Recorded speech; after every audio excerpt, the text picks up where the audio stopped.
ছাত্র শিবির জামায়াতে লেজুর বৃত্তি করে না, সংগঠনটির পক্ষ থেকে বরাবরই এমন দাবি করা হয়। যদিও তাদের এই দাবি মানতে নারাজ অন্য ছাত্র সংগঠনগুলো।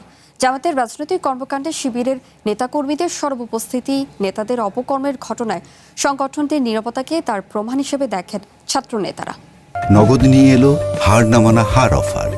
সর্বনিম্ন 10,000 টাকা রেমিটেন্স নগদে পাঠালে থাকছে স্বর্ণের হার জেতার সুযোগ।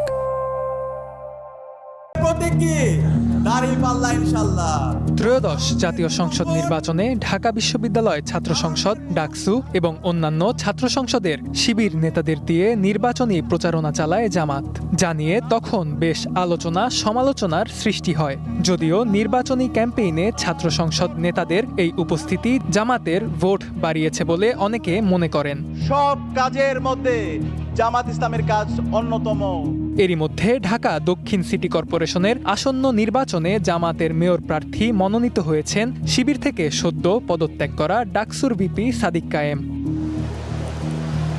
শিবিরের বেশিরভাগ অনুষ্ঠানে জামাতের আমির সহ দলটির শীর্ষ নেতারা উপস্থিত থাকেন।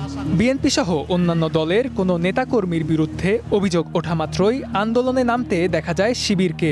কিন্তু জামাতের কোনো নেতার কোনো অপরাধ প্রমাণিত হওয়ার পরেও নিশ্চুপ ছাত্র শিবির। গত এক মাসেই নারী ঘটিত অনৈতিক কর্মকাণ্ডের অভিযোগে বিভিন্ন গণমাধ্যমে খবরের শিরোনাম হয়েছেন জামাতের অন্তত 5 নেতা। তবে এসব ঘটনায় পুরোপুরি নিশ্চুপ ছিল শিবির। ফলে তারা জামাতের লেজুর বৃত্তি করে না, এই দাবির যৌক্তিকতা নিয়ে প্রশ্ন উঠেছে। যখন শিবিরের 6 মাস পূর্ণ হলো, সেখানে যে তাদের সর্বোচ্চ পরিষদ, যেটা নীতি নির্ধারণী পরিষদ, কার্যকরী পরিষদ, সেখানে জামাতের যে বর্তমান আমির তিনি উপস্থিত ছিলেন। শুধু তিনি উপস্থিত ছিলেন না, তিনি সেখানকার প্রধান অতিথি ছিলেন। ডিসিশন মেকিং বডি থাকে, সেই বডির প্রধান অতিথি যদি জামাত থেকে থাকে, তাহলে তো আপনি নিজেকে শুধুমাত্রই একটা ইন্ডিপেন্ডেন্ট ছাত্র সংগঠন, জামাতের সাথে আপনার কোনো সম্পর্ক নাই, কিংবা ডিসিশন মেকিংয়ে জামাতের কোনো প্রভাব নাই, এটা বলার আর কোনো সুযোগ থাকে না। তাদের সরাসরি প্রত্যক্ষ অর্থায়নে চলে এই ছাত্র শিবির। সুতরাং ছাত্র শিবির জামায়াত ইসলামের লেজুর ভিত্তি করে, আর তারা মুখে বলে বেড়াচ্ছে তারা লেজুর ভিত্তি করে না। এটা মূলত এক ধরনের মুনাফিকি, মুখে বলে এক, কাজে করে আরেক। অবশ্য শিবির দাবি করছে জামাতের সাথে তাদের সম্পর্ক আদর্শিক, কোনো রাজনৈতিক এজেন্ডা বাস্তবায়নে তারা কাজ করে না। আমরা কখনো এই ক্যাম্পাসে এসে কোনো মাদার পার্টির এজেন্ডা বাস্তবায়ন করার চেষ্টা করি কোনো দলেরই না।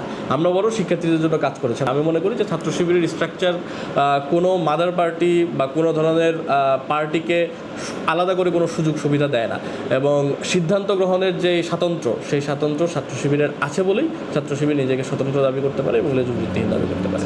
আদর্শিক ঐক্য নাকি প্রত্যক্ষ রাজনৈতিক লেজুরবৃত্তি? শিবির ও জামাতের এই সম্পর্ক নিয়ে বিতর্ক দীর্ঘদিনের। তবে সমালোচকদের মতে লেজুরবৃত্তি অস্বীকার করলেও রাজনীতির মাঠে জামাতের এজেন্ডা আর শিবিরের তৎপরতার মধ্যে কার্যত কোনো পার্থক্য নেই। Rifat রিসান, one news, Dhaka.